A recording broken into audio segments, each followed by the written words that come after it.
മിശിഹായിലെ സ്നേഹം നിറഞ്ഞ മാതാപിതാക്കളെയും സഹോദരി സഹോദരങ്ങളെയും, രണ്ട് സൗഖ്യങ്ങളാണ് നമുക്ക് ഈ വചനഭാഗത്ത് കാണുവാനായിട്ട് സാധിക്കുക. ഒന്നാമത്തെ സൗഖ്യം, കുഷ്ഠരോഗിയെ ആ രോഗത്തിൽ നിന്ന് ഈശോ സൗഖ്യം കൊടുത്ത് ശുദ്ധി വരുത്തുന്നു. രണ്ടാമത്തെ സൗഖ്യം, തളർവാദം പിടിപെട്ട് കഠിന വേദന അനുഭവിച്ച ഭൃത്തിനെ അവിടുന്ന് സൗഖ്യം കൊടുക്കുന്നു. രണ്ട് സൗഖ്യങ്ങൾ തമ്മിൽ ഒത്തിരി വ്യത്യാസമുണ്ട്. ഒത്തിരി വ്യത്യാസം നമുക്ക് കാണുവാനായിട്ട് സാധിക്കും. രണ്ടും വിശ്വാസത്തിന്റെ മേഖലയിൽ വരുന്ന വെളിച്ചം വീശുന്ന കാര്യമാണ്. ഒന്നാമത്തെ സൗഖ്യം, ആ കുഷ്ഠരോഗിയുടെ വിശ്വാസം നിമിത്തമാണ് അവനെ സൗഖ്യം ലഭിച്ചത്. രണ്ടാമത്തെ തളർവാദ രോഗം പിടിപെട്ട ഭൃത്തിനെ സൗഖ്യം ലഭിച്ചത് ശതാധിപന്റെ വിശ്വാസം നിമിത്തമാണ്. അതുകൊണ്ട് രണ്ട് സൗഖ്യങ്ങൾക്ക് അന്തരം ഉണ്ടെന്ന് പറയാൻ കാരണം, ഒന്ന്, അവനെ യേശുവിന്റെ വിശ്വാസ നിമിഷം അവനെ സൗഖ്യം ലഭിച്ചു. മറ്റൊരാളുടെ വിശ്വാസ നിമിത്തം മറ്റൊരു വ്യക്തിക്ക് സൗഖ്യം ലഭിക്കുന്നതാണ്. നമ്മുടെ മൂന്ന് തരത്തിലെ വിശ്വാസത്തെ നമുക്ക് കാണുവാനായിട്ട് സാധിക്കും. ഒന്നാമത്തെ വിശ്വാസം പരമ്പരാഗതമായ വിശ്വാസം, പാരമ്പര്യമുള്ള വിശ്വാസം. എന്താ ചോദിച്ചാലേ, മാമോദിസ വഴിയായിട്ട് നമുക്ക് ലഭിക്കുന്ന വിശ്വാസം, അതാണ് പരമ്പരാഗതമായ വിശ്വാസം അല്ലെങ്കിൽ പാരമ്പര്യമുള്ള വിശ്വാസം. മാമോദിസ വഴിയായിട്ട് ഞാൻ ക്രിസ്ത്യാനിയായി, അങ്ങനെ എനിക്കൊരു വിശ്വാസമുണ്ട്, അത്രമാത്രം. രണ്ടാമത്തെ വിശ്വാസമാണ് ആർജിത വിശ്വാസം. മാമോദിസ വഴിയായിട്ട് ഞാൻ സഭയിലെ അംഗമായി, അതുകൊണ്ട് ഞായറാഴ്ച ദിവസം കുർബാനയ്ക്ക് വേണം, കുമ്പസാരിക്കണം, ജപമാല ചൊല്ലുണ്ട്. അത് നമ്മൾ ആർജിച്ചെടുക്കുന്ന വിശ്വാസമാണ്. മൂന്നാമത്തെ വിശ്വാസമാണ്, അതാണ് ഏറ്റവും പ്രധാനപ്പെട്ട വിശ്വാസം, നിവേശിത വിശ്വാസം.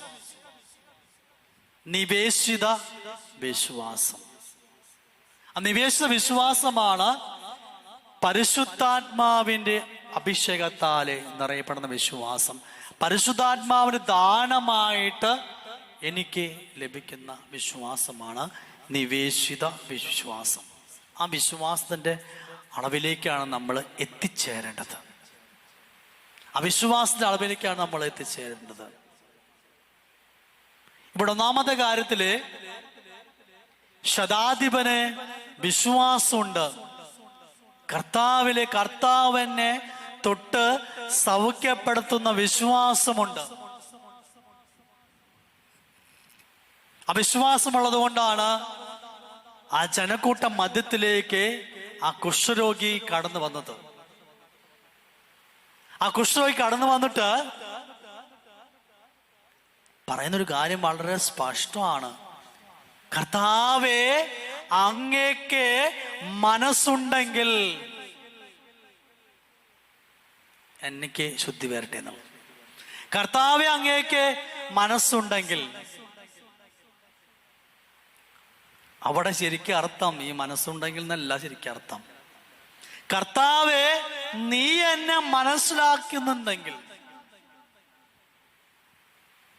കർത്താവേ, നീ എന്നെ മനസ്സിലാക്കുന്നുണ്ടെങ്കിൽ ഞാൻ അനുഭവിക്കുന്ന ദുരിതം എന്താണെന്ന് നിനക്കറിയാൻ സാധിക്കും. യഹൂദ പാരമ്പര്യം അനുസരിച്ച് കുഷ്ഠരോഗം വന്നാലേ അത് ദൈവകോപമായിട്ടും ദൈവത്തിന്റെ ശിക്ഷയായിട്ടും യഹൂദരെ അത് പരിഗണിച്ചിരുന്നു. അങ്ങനെയുള്ളവരെ പൊതുസമൂഹത്തിലേക്ക് വരുവാനായിട്ട് പാടില്ല. അവർക്ക് പൊതുസമൂഹത്തിലേക്ക് ഭ്രഷ്ട് കൽപ്പിച്ചിരിക്കുക. അവരെങ്ങാനും വഴി കൂടെ ഇറങ്ങി നടക്കുന്നുണ്ടെങ്കിൽ അശുദ്ധൻ, ഞാൻ അശുദ്ധനാണെന്ന് ഉറക്കെ വിളിച്ചു പറഞ്ഞിട്ട് വേണം കടന്നു പോകാനായിട്ട്. ആരെങ്കിലും എതിരെ വരുന്നുണ്ടെങ്കിൽ ഒളിച്ചോടി പതുങ്ങിയിരിക്കണം. അത്രയ്ക്കും നമ്മുടെ ഇന്നത്തെ കാലഘട്ടത്തിൽ പറഞ്ഞ കൊറോണ വന്നു കഴിഞ്ഞാൽ പിന്നെ ഏറ്റവും സ്നേഹമുള്ള അപ്പനും അമ്മയോ പിന്നെ അല്ലെങ്കിൽ ഭാര്യയും എല്ലാവരും മാറി ഒരു മുറിയിൽ ഒറ്റപ്പെട്ട അവസ്ഥയിൽ ഇരിക്കുന്ന ഒരവസ്ഥ നമ്മൾ കൊറോണ വന്നപ്പോൾ അനുഭവിച്ച ഒരവസ്ഥയുണ്ട്. അതുപോലെയാണ് ഇത്. സമൂഹത്തിലേക്ക് വരാനായിട്ട് പറ്റില്ല, ഒറ്റപ്പെടുന്ന ഒരവസ്ഥ. അതാണ് ഇവിടെ ആ കുഷ്ഠരോഗി പറയുന്നത്, കർത്താവേ നിനക്ക് എന്നെ മനസ്സിലാക്കാൻ സാധിക്കുന്നുണ്ടെങ്കിലേ എനിക്ക് ശുദ്ധി തരണം. കർത്താവ് പറഞ്ഞ മറുപടി, എനിക്ക് മനസ്സുണ്ട്, എനിക്ക് നിന്നെ മനസ്സിലാക്കാനായിട്ട് സാധിക്കും. ഇതിനകത്ത് കർത്താവ് പറഞ്ഞൊരു സന്ദേശം കൂടിയുണ്ട്. ഈ ലോകത്തിലെ ആരൊക്കെ നിന്നെ മനസ്സിലാക്കിയില്ലെങ്കിലും,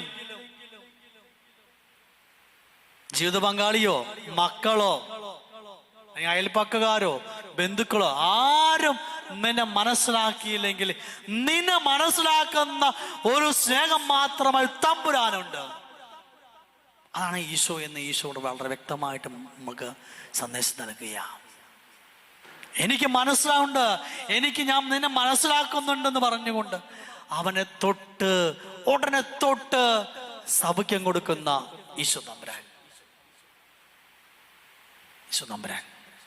ഈശോ പറയാണ്, നീ അതിൻ്റെ ഭൗതികമായിട്ടുള്ള ഈ കാര്യങ്ങൾ ചെയ്യണം. ഈശോ തൊട്ട് സൗഖ്യപ്പെടുത്തുകൊണ്ട് മാത്രം പോരാ, അവന് സമൂഹത്തിലേക്ക് വരണമെങ്കിൽ അത് പുരോഹിതന്മാർക്ക് കാണിച്ചു കൊടുത്ത് പുരോഹിതന്മാരെ സാക്ഷ്യപത്രം കൊടുത്താലാണ് അത് മോശയുടെ നിയമം. അതിന് വേണ്ടുള്ള പരിഹാര കാഴ്ചകൾക്ക് കൊടുത്തിട്ടാണ് അത് പിന്നീട് സമൂഹത്തിലേക്ക് വരുവാനായിട്ട് പാടുള്ളൂ. എന്തിനാണ് യേശു അങ്ങനെ പറഞ്ഞത്? നീ ഇത് ഇപ്പാടും പറയരുത്, പോയി നിന്നെ തന്നെ പുരോഹിതന് കാണിച്ചു കൊടുക്കുകയും മോശ കൽപ്പിച്ചുള്ള കാഴ്ചകളും ജനത്തിന്റെ സാക്ഷ്യത്തിനായിട്ട് സമർപ്പിക്കുകയും വേണം. അന്ന് ആ പുരോഹിത ശ്രേഷ്ഠന്മാരാണെങ്കിൽ ഇന്ന് സഭയോടാണ് കർത്താവ് ആവശ്യപ്പെടുക. സഭയ്ക്കാണ് അവിടെ അധികാരം കൊടുത്തിരിക്കുന്നത്. ഈശോ നിയമങ്ങൾ കൃത്യമായിട്ട്, യഹൂദ നിയമങ്ങൾ കൃത്യമായിട്ട് പാലിക്കുന്ന വ്യക്തിയാണ്. ദൈവപുത്രനാന്ന് പറഞ്ഞിട്ട് അവിടുത്തെ യഹൂദ പാരമ്പര്യം അനുസരിച്ചുള്ള നിയമങ്ങൾ കൃത്യമായിട്ട് ഈശോ പാലിച്ചു പോരുന്നുണ്ട്. അതുകൊണ്ടാ ആ കുഷ്ഠരോഗിയോട് പറഞ്ഞത്, നീ ഇപ്പം താഴും പറയണ്ട, നിന്റെ പുരോഹിതന്മാരെ കാണിച്ചു, പുരോഹിതന്മാരാണ് സാക്ഷ്യപ്പെടുത്തേണ്ടത്. അപ്പൊ നമ്മൾ രണ്ട് സന്ദേശമാണ് ഈശോ നമുക്ക് തരുന്നത്. ഒന്നാമതായിട്ട്, നിന്റെ ഏത് ജീവിത അനുഭവങ്ങളാണെങ്കിലും, ജീവിതത്തിലെ ഏത് തിക്താനുഭവങ്ങളാണെങ്കിലും നിന്നെ ഈശോ മനസ്സിലാക്കുന്നുണ്ട്. രണ്ടാമതായിട്ട് ഈശോ പറയുന്നത്, നീ സഭയോട് ചേർന്ന്, സഭയുടെ പ്രവർത്തനത്തോട് ചേർന്ന് നിൽക്കണം. സാക്ഷ്യത്തിനായിട്ട് നിന്റെ ജീവിതം സാക്ഷ്യപ്പെടുത്തണമെങ്കിൽ അത് സഭയോട് ചേർന്ന്, സഭയുടെ നിയമങ്ങളോട് ചേർന്ന് സാക്ഷ്യപ്പെടുത്താനായിട്ട് കാണിച്ചു കൊടുക്കുകയും വേണം. ഒന്നാമത്തെ സൗഖ്യത്തിൻ്റെ സന്ദേശം അതാ. രണ്ടാമതായിട്ട്, ശതാധിപൻ 100 ഭൃത്യന്മാരുള്ള ഒരു അധികാരിയാണ് ശതാധിപൻ. ശതം എന്ന് വെച്ചാൽ 100 100 ഭൃത്യന്മാരുള്ള അധികാരി ശതാധിപൻ എന്നാണ് വിളിക്കപ്പെടുന്നത്. ഇവിടെ ശതാധിപനെ ഭൃത്യന്റെ രോഗത്തിലെ മനസ്സലിഞ്ഞ് കരുണ തോന്നി അവനു വേണ്ടി മധ്യസ്ഥം വയ്ക്കുകയാണ്. അവന് വേണ്ടിയിട്ട് മധ്യസ്ഥം വെച്ച് പ്രാർത്ഥിക്കുക ചെയ്യുന്നത്. ഭൃത്യന് വിശ്വാസം ഒന്നും ഉണ്ടാകണം നിർബന്ധമൊന്നുമില്ല. ഭൃത്യന് വേണ്ടിയിട്ട് ശതാധിപൻ അവിടെ ഈശോയുടെ മധ്യസ്ഥം വെച്ച് പ്രാർത്ഥിക്കുന്നു. ഒരു സ്ഥലത്ത് അവൻ വിശ്വാസം മൂലം തൊട്ടു സൗഖ്യപ്പെടുത്തുന്നു. ഇവിടെ ഭൃത്യന്റെ വിശ്വാസം ഇല്ലാതെ തന്നെ ശതാധിപന്റെ വിശ്വാസ നിമിത്തം വൃത്തിനെ സഭയ്ക്ക് ലഭിക്കുന്നു. ഇപ്പോൾ നിങ്ങളുടെ ഒരാള് UK ഇരിക്കുന്ന മകന് വേണ്ടിയിട്ട് മധ്യസ്ഥം വെച്ച് പ്രാർത്ഥിക്കുമ്പോൾ അവൻ പ്രത്യേകിച്ച് പ്രാർത്ഥിക്കുന്ന നിർബന്ധമൊന്നുമില്ല. അമ്മയുടെ പ്രാർത്ഥന വഴിയായിട്ട് സൗഖ്യം സംഭവിക്കും. അതിൻ്റെ അർത്ഥം നമ്മൾ മറ്റുള്ളവർക്ക് വേണ്ടിയിട്ട് മധ്യസ്ഥം വെച്ച് പ്രാർത്ഥിക്കാനുള്ള വിശ്വാസത്തിൻ്റെ ഏറ്റവും ശ്രേഷ്ഠമായിട്ടുള്ളതാണ് മറ്റുള്ളവർക്ക് വേണ്ടിയിട്ട് മധ്യസ്ഥം വഹിച്ച് പ്രാർത്ഥിക്കാനായിട്ട്. ഈശോ പറഞ്ഞു, ഞാൻ വരാം, നിന്റെ വീട്ടിലേക്ക് ഞാൻ വരാം. ഉടനെ സദാദ്യം പറഞ്ഞു, വേണ്ട, നീ എൻ്റെ ഭവനത്തിൽ വരുവാനായിട്ട് ഞാൻ യോഗ്യനല്ല. നീ ഒരു വാക്ക് പറഞ്ഞാൽ മതി, എൻ്റെ ഭൃത്യൻ സുഖം പ്രാപിക്കും. ഇപ്പം എല്ലാവരും ഈശോ വരാന്ന് പറഞ്ഞ വേണ്ടാന്ന് പറയുമോ?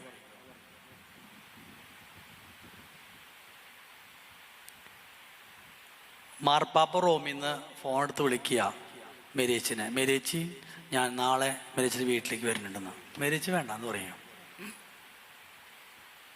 എന്നാലോചിച്ച് നോക്കിയേ,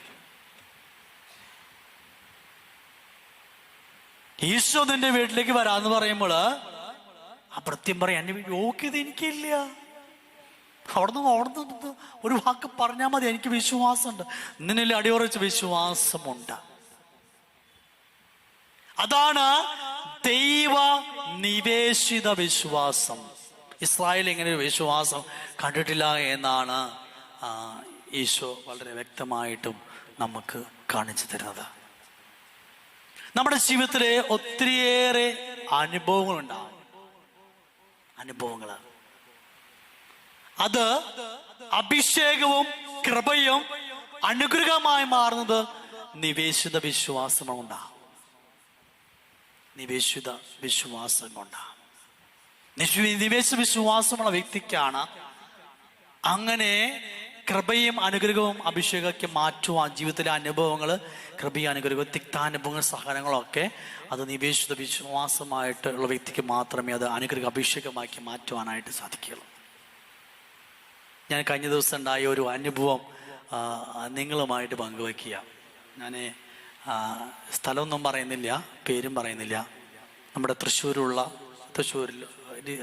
ജില്ലയിലുള്ള ഒരു ഹോസ്പിറ്റല്, അതാ പറഞ്ഞാൽ മതില്ലേ. ആ ഹോസ്പിറ്റലിൽ അവിടുത്തെ ICUയുടെ ചാർജുള്ള സിസ്റ്റർ, മെയിൻ ഹെഡ് സിസ്റ്റർ, ഭയങ്കര റഫ് ആൻഡ് ടഫാണ്. അതിക്രൂരമായിട്ടുള്ള സ്വഭാവമുള്ള ഒരാളാണ്. അപ്പം 3 നേഴ്സിംഗ് കഴിഞ്ഞ 3 കുട്ടികളെ ആ സിസ്റ്ററിന്റെ കീഴിലേക്ക് അവിടെ ജോലി ചെയ്യാൻ വിട്ടു. പക്ക ഷാർപ്പ് ആൻഡ് ഷൗട്ട്, ഒരു രക്ഷയിലെ പിടിച്ചിക്കാനായിട്ട്. എല്ലാ ദിവസവും കരച്ചില്ല, അതുപോലെ ചീത്ത പറയും. 2-3 ദിവസം കഴിഞ്ഞപ്പോൾ ഒരു കൊച്ച്, എനിക്ക് ഇവിടെ ഈ സിസ്റ്ററിന്റെ കൂടെ വർക്ക് ചെയ്യണ്ടെന്ന് പറഞ്ഞിട്ട് വേറെ സ്ഥലത്തേക്ക് മാറിപ്പോയി. വേറെ സ്ഥലത്തേക്ക് മാറി. ഞാൻ കഷ്ടപ്പാട് കഴിച്ചത് ഇവിടെ ചീത്തയും തെറിയും കേൾക്കാനൊന്നുമല്ല, അല്ലെങ്കിൽ എനിക്ക് പറ്റി അവിടെ നിന്ന് ഹോസ്പിറ്റലിൽ പോയിക്കോളാന്ന് പറഞ്ഞിട്ട് വേറെ സ്ഥലത്തേക്ക് മാറിപ്പോയി. 2ാമത്തെ കൊച്ച് കുറച്ച് കഴിഞ്ഞപ്പോൾ കരച്ചിലും ബഹളമായി കേട്ട് പറഞ്ഞു, മനസ്സിൽ ദേഷ്യം വെറുപ്പൊക്കെ ആയിട്ട് പ്രാർത്ഥിക്കാനൊന്നും പറ്റാണ്ട് ആകെ അവസ്ഥയായി. പറഞ്ഞു, എനിക്ക് ഈ ICU വേണ്ട, വേറൊരു വാർഡിലേക്ക് എന്നെ മാറ്റിയാൽ മതി എന്ന് പറഞ്ഞിട്ട് വേറെ വാർഡിലേക്ക് മാറിപ്പോയി. 3ാമത്തെ കൊച്ച് സിസ്റ്ററോട് പറഞ്ഞു, സിസ്റ്ററെ, ഞാൻ എന്തായാലും മാറിപ്പോ ഉദ്ദേശിക്കുന്നില്ല, സിസ്റ്റർ വേണമെങ്കിൽ എന്നെ മാറ്റിക്കാം. എന്നിട്ട് കൊച്ചു ചെയ്തത് എല്ലാ ദിവസവും സിസ്റ്റർക്ക് വേണ്ടി പ്രാർത്ഥിക്കാൻ തുടങ്ങി. ഇതുണ്ടായ സംഭവം. എല്ലാ ദിവസവും സിസ്റ്റർക്ക് വേണ്ടിയിട്ട് കരുണകൊന്ന് ചൊല്ലി പ്രാർത്ഥിക്കാൻ തുടങ്ങി. കുറച്ചു കഴിഞ്ഞപ്പോൾ സിസ്റ്ററിന് മാനസാന്തരം ഉണ്ടായി. സിസ്റ്റർക്ക് മാനസാന്തരം ഉണ്ടായി. ഇപ്പൊ നമ്മുടെ ജീവിതം ഞാൻ പറയാൻ കാരണം, ഈ നിവേശിത വിശ്വാസം വരുമ്പോഴാണ് നമ്മുടെ ജീവിതത്തിൽ ഉണ്ടാകുന്ന സഹനങ്ങള്, ഈ തിക്താനുഭവങ്ങള് അഭിഷേകമായി മറ്റുള്ളവരിലേക്ക് പകരപ്പെടുന്നത്. അവിടെയാണ് ദൈവ നിവേശിത വിശ്വാസത്തിന്റെ ഫലം അനുഭവിക്കാനായിട്ട് അത് സാധിക്കുക. അല്ലെങ്കിൽ നമുക്ക് ഈ വെറുപ്പും വിദേശമായിട്ട് നമ്മളിങ്ങനെ നടന്നുകൊണ്ടിരിക്കുക. നമുക്ക് കിട്ടുന്ന അനുഭവങ്ങൾ അത് വിശ്വാസം വരുമ്പോഴാണ്. അത് പരിശുദ്ധാത്മാവിൻ്റെ കൃപയാണ്, ദാനമാണ് വിശ്വാസം എന്ന് പറയുന്നത്.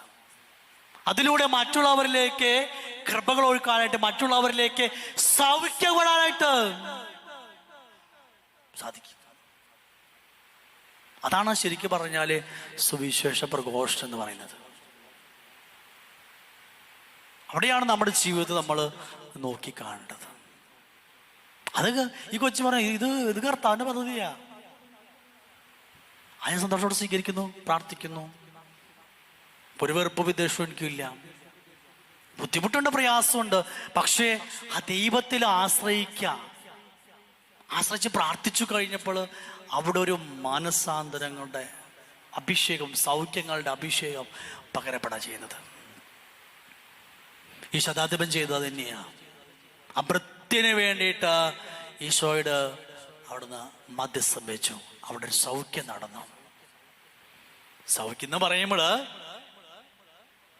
രോഗസൗഖ്യം മാത്രമാണോ സൗഖ്യം? അല്ല. എനിക്ക് ചിലപ്പോ ഒരുപാട് ആന്തരിക മുറിവുണ്ടാവും, അത് സൗഖ്യപ്പെടുന്നുണ്ടാവും. അല്ലെങ്കിൽ മാനസികമായിട്ട് ഒത്തിരി അസ്വസ്ഥ ഉണ്ടെങ്കിൽ അതും സൗഖ്യപ്പെടുന്നുണ്ട്. ആത്മീയമായിട്ട് മുറിവുണ്ടെങ്കിൽ അതും സൗഖ്യപ്പെടണം. ശാരീരികം, മാനസികം, ആത്മീയമായിട്ട് നമുക്ക് സൗഖ്യം വേണ്ടവരാണ്. അത് കൊടുക്കാനായിട്ട് ചെയ്യുമ്പോഴാണ് നമ്മുടെ ജീവിതങ്ങൾ അനുഗ്രഹം, അഭിഷേകമായി മാറുക. അതിനായിട്ട് പരിശുദ്ധ അമ്മയെ പോലെ, അമ്മ അങ്ങനെ തന്നെയാ.